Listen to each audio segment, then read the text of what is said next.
Aujourd'hui, dans Histoire de transmission, nous donnons la parole à Michel et Christine. Frères et sœurs, ils ont transmis leur exploitation laitière et atelier porc à l'engraissement il y a 6 mois. Ils nous expliquent leur parcours à la transmission. Donc on était installés frères-sœurs en société, sur une surface de 70 hectares avec 350 000 litres de lait en système conventionnel. Alors, on a commencé la réflexion pour la transmission au moins 6-7 ans avant la transmission elle-même, le jour de la transmission. Et la réflexion a germé déjà par la prévision du départ en retraite de Christine, qui s'est fait 4 ans avant le mien. Donc, la première question qu'on se posait, c'était est-ce que l'on louait ou l'on vendait ? On s'est vite rendu compte que la partie porc-naissage n'avait pas d'avenir. On a donc choisi de rester en porc à façon pour donner une chance à la production laitière d'être transmise. Au fil de la réflexion, on s'est rendu compte qu'il était plus difficile de transmettre 2 productions qu'une seule. Et c'est aussi pour ça qu'on a priorisé l'atelier laitier. Notre souhait était de garder un système herbagé pour limiter les pesticides. Et le souhait, c'était de garder aussi une vie dans le village. L'exploitation était sur 2 sites distants de 400 mètres. L'élevage laitier d'un côté et l'élevage porc de l'autre. Michel habitait près du site laitier et moi près du site porc. Mais l'un comme l'autre, en aucun cas, on a décidé de partir de notre maison, quoi. Sur le site laitier, il y a une maison qui appartenait à nos parents, enfin qui appartient à nos parents et qui était en location et qui a été mise dans le projet d'installation pour faciliter aussi l'installation.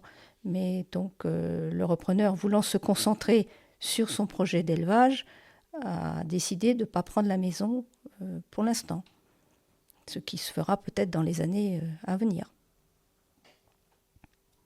Donc après avoir tranché sur la priorité des productions, on a contacté quelques voisins dans un rayon de 7-8 km qui étaient dans la même situation que nous pour savoir quelles étaient leurs réflexions de leur côté et voir s'il n'y avait pas éventualité de regrouper 2 exploitations pour faciliter une installation. On s'est rendu compte que ça ne pouvait pas se faire, alors on s'est orienté vers un autre voisin qui, lui, n'avait qu'un peu de terre en culture. On a réussi à faire coïncider son arrêt avec nous, notre transmission, et à ramener ce lot de terre dans le parcellaire, ce qui confortait la structure et surtout qui confortait la SAU. Notre parcellaire étant à la base de 55 hectares, ça nous a permis de monter à 70 hectares. Ensuite est venu le temps de la formation à la Chambre d'agriculture pour ce qui me concernait. Formation pour la cessation et la transmission. Et j'ai trouvé ça très intéressant parce qu'il y avait à un moment donné sous forme d'atelier participatif avec des mises en situation. On était en binôme. Il y en avait un qui faisait le cédant, l'autre qui faisait le repreneur. On se posait des questions et ça permettait d'avancer, de se mettre en situation. La formation a été intéressante aussi parce que ça nous a appris comment mettre en valeur notre exploitation. Savoir qu'est-ce qu'il fallait ressortir comme point fort.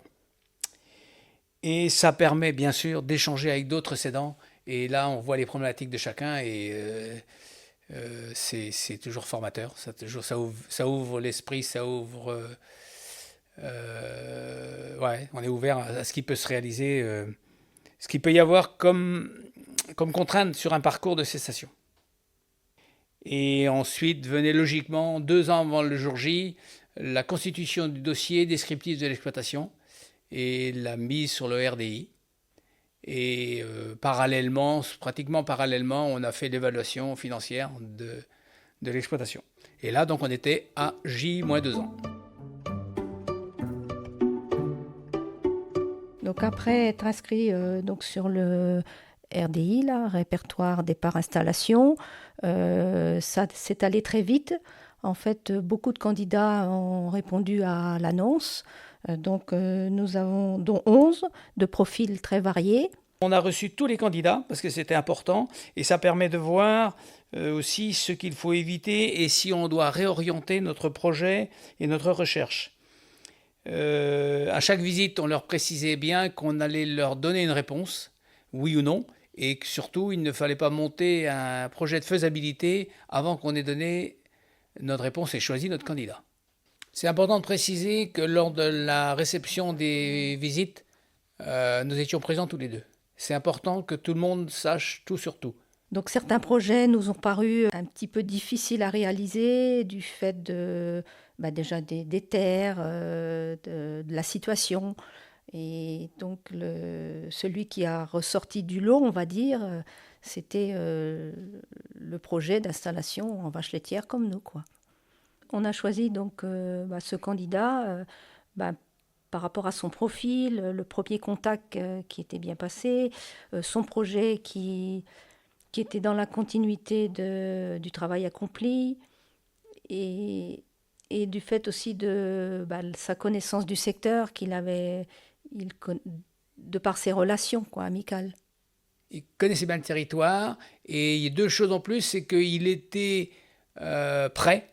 Il avait déjà, quand on s'est connus, il avait déjà commencé son projet 3P et aussi il était ouvert à l'éventualité de faire un parrainage, ce qui renforçait quand même la chance de réussite de l'installation.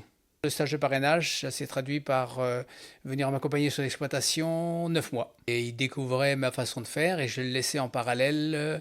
Donc c'était toujours moi qui avais des décisions à prendre, mais en parallèle, il découvrait la façon dont je prenais mes décisions et il montait son projet en parallèle. Donc ce que je faisais, on tenait compte, on échangeait surtout et on tenait compte déjà, on se projetait dans son installation. En fait, le parrainage, ça a été plutôt avec Michel. Je sentais que ça passait très bien entre eux, donc je me suis dit, une tierce personne, ça peut des fois. Et puis, comme moi j'étais déjà en retraite, donc je me suis dit que c'était peut-être pas mon rôle. Ouais, c'est important dans un parrainage d'avoir un nom, d'avoir un seul parrain en fait. Il faut un interlocuteur. Mais en parallèle de ça, si c'était moi l'interlocuteur, Christine l'a renseigné, l'a aiguillé sur la partie administrative. Au niveau même administratif, tu prenais la décision. Moi je faisais derrière, mais... Ouais, mais des fois je prenais la décision parce que je t'avais demandé les renseignements avant. Le dossier EDF déjà, enfin électricité déjà. Les rendez-vous avec l'installateur, le prestataire qui travaille pour l'installateur, l'abonnement du courant. Ce que je peux rajouter sur le stage de parrainage, c'est que dès l'instant où il est en place, c'est intéressant, j'ai trouvé ça très intéressant d'aller manger tous les midis avec le candidat, le repreneur. Parce que ça permet de se connaître, tout le monde se détend devant une assiette et on apprend des choses qu'on n'aurait pas appris forcément au travail. Parce qu'au travail, on parle boulot. Et là, ça permet de sentir un petit peu mieux le repreneur, quoi. Dans le sens où il faut tenir compte de ses projets, de son avis, de ses sensibilités, de ses préférences. C'est très important. Je pense que pour une installation réussie, il faut déjà s'entourer de gens compétents, de services compétents, et puis penser longtemps à l'avance pour bien mûrir sa réflexion, son choix. C'est important de bien s'informer aussi sur le parcours des dossiers et des étapes en ce qui concerne, par exemple, les commissions de structure, les autorisations d'exploiter, les priorités quand il s'agit d'une acquisition de terre, par exemple, s'il y a vente ou s'il y a location.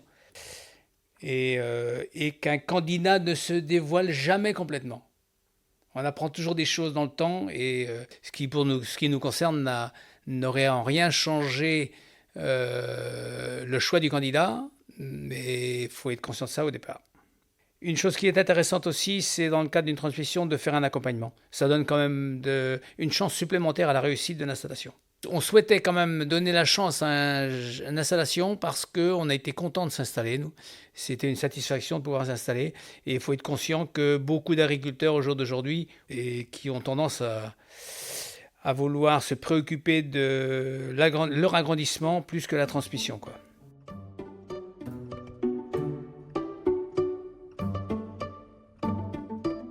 La transmission, oui, c'est très bien passé. Donc pour nous, on est très contents.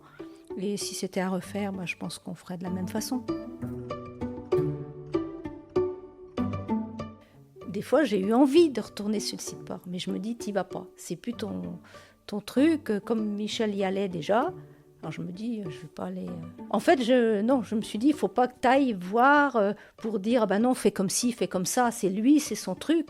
Et donc, mais voilà, après, maintenant, Il faut savoir tourner la page, quoi. Mais voilà, il faut un temps, quoi. Mais moi, je sais que le fait d'y aller au port, ça me fait du bien. Hein. J'ai lavé une salle ce matin avant de venir. Hein. Et ça me fait du bien. Et par contre, c'est clair avec lui. J'avais dit, si tu es le patron, je te rends compte de tout. Mais si tu me virer, je suis prêt à arrêter. Hein. Et ça l'arrange pour l'instant que je continue. Donc il a encore des travaux, tout ça. Mais